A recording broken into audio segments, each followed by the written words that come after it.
Good morning, everybody. So I've done yoga today and now I'm in the studio and I'm starting the day off a little differently than normal. I'm starting it off with doing a podcast, very impromptu. I messaged this guy this morning.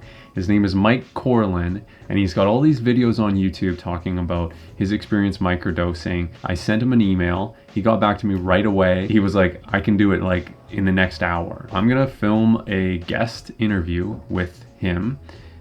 Talking about what he learned from microdosing and magic mushrooms. This is a tool for self-reflection, improperly categorized as a party drug because it's certainly not that from what I experienced. And over time I played with the doses. I realized my tolerance levels were going up because I was doing it daily.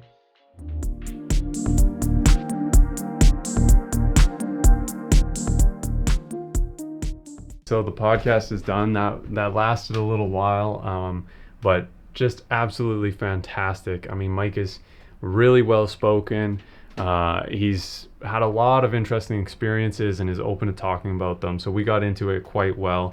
And now I got to get outside because if you see this, little Emily is out there working all by herself.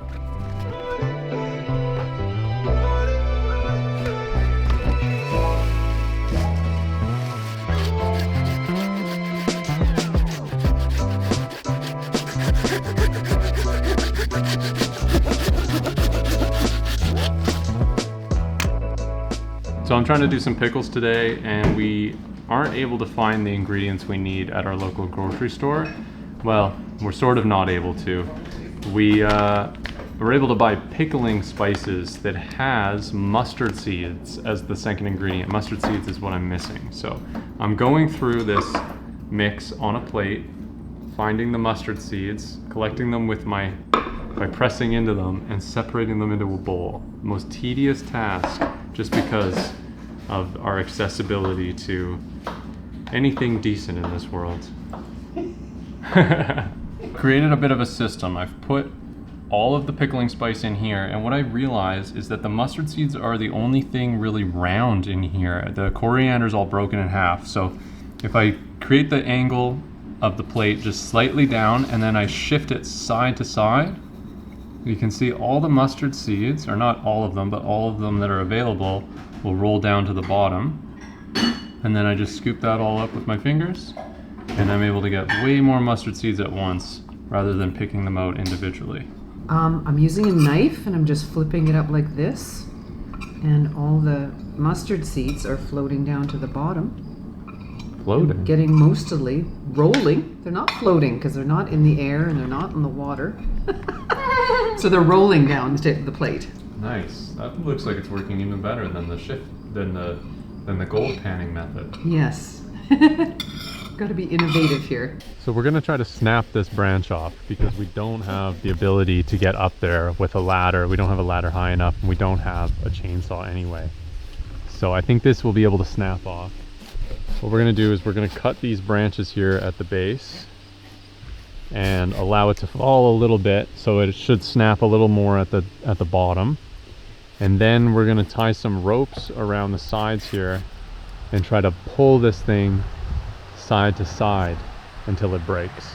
And Emily now wants me to chop it. It's too much work.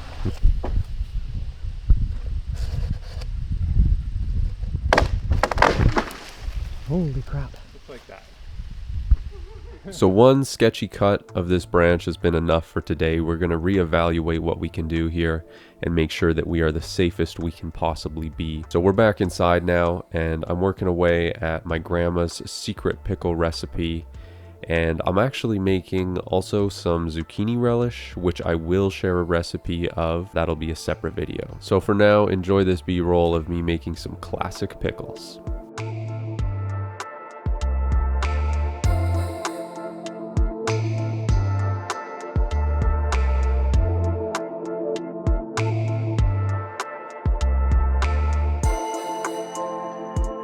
We found this absolute score at a garage sale a little while back, and I'm just going through some of the jars now. There are these kind of old style, there's all sorts of different ones.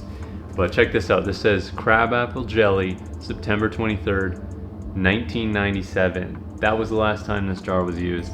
And this one is raspberry and choke cherry. That's pretty cool. And now they're gonna be reused, and I'm gonna make some of my grandma's pickles and put these in here.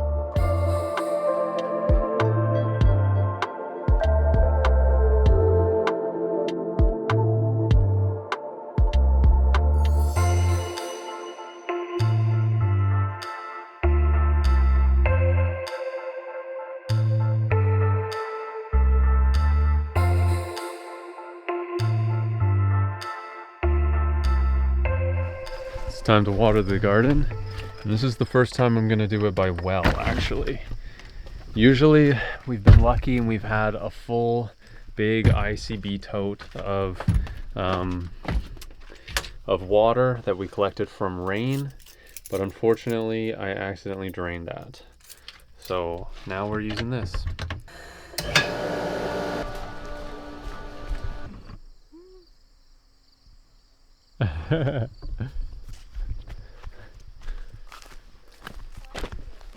Yeah.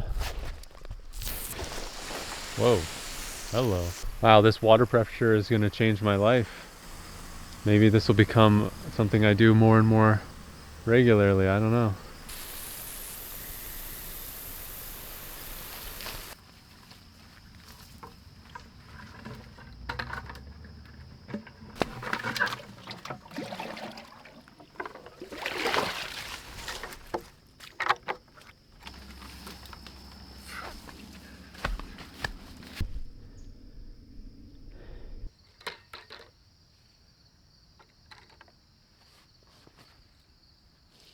I think I actually like my gravity fed system a little bit better than using the pressurized hose, just because of the setup and takedown.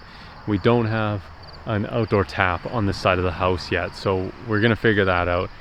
And also then it requires me to go and use this bucket with the lake water or the pond water, which is probably really great for my plants, I think, but so is the rainwater that's collected in the storage bin, gets the algae in it, gets the little extra nitrogen.